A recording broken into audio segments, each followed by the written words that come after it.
Okay, attributions. They are explanations for causes of behaviors. So let's say you see somebody giving money to a homeless person and you're trying to figure out why would they do that? Why would they give money to that person?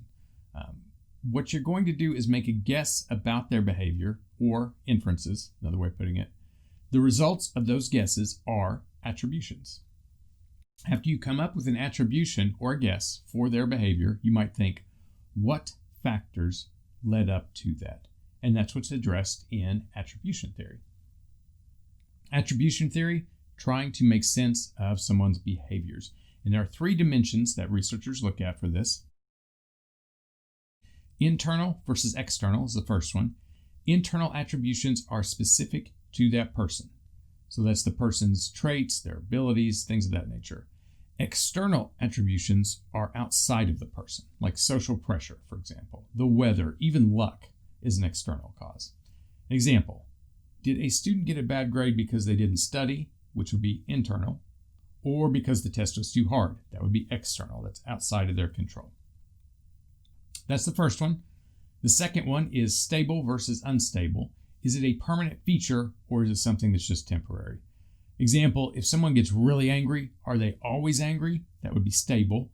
Or was it just a bad day for that person? That would be unstable.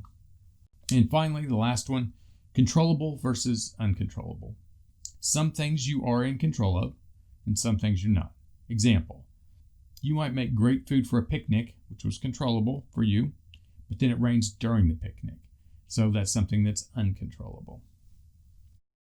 The next step in this analysis is what we call attributional errors. So the person that performs the behavior, they are referred to as the actor in this situation, and the person watching is called the observer.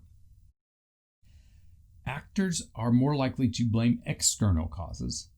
So the person that did bad on the test, they're going to try to say that the test was too hard, the professor was no good, it was a noisy classroom, etc. It was something external from them that caused them to get the bad grade on the test. That's for the actors.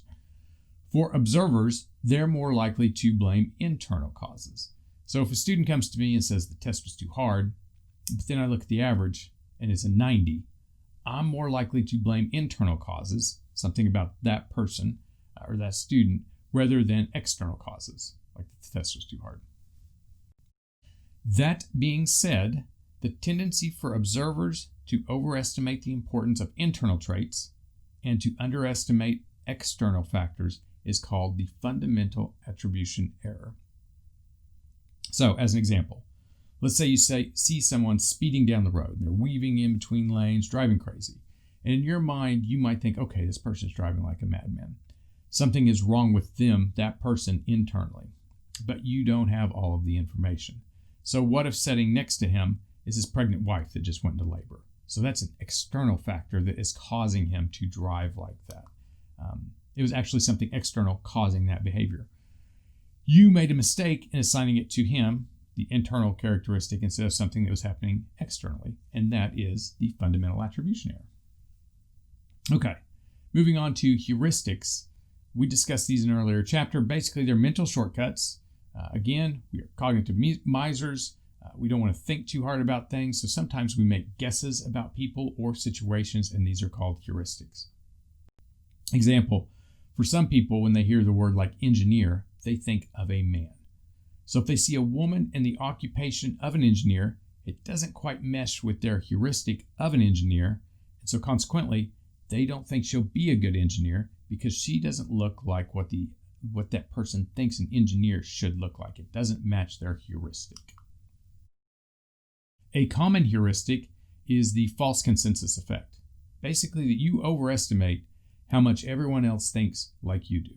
Example, if you ask yourself how many students support the death penalty, your answer is going to depend on how much you support the death penalty. If you don't support it, there's a chance that you'll assume that most of the other students don't support it either, and that is the false consensus effect.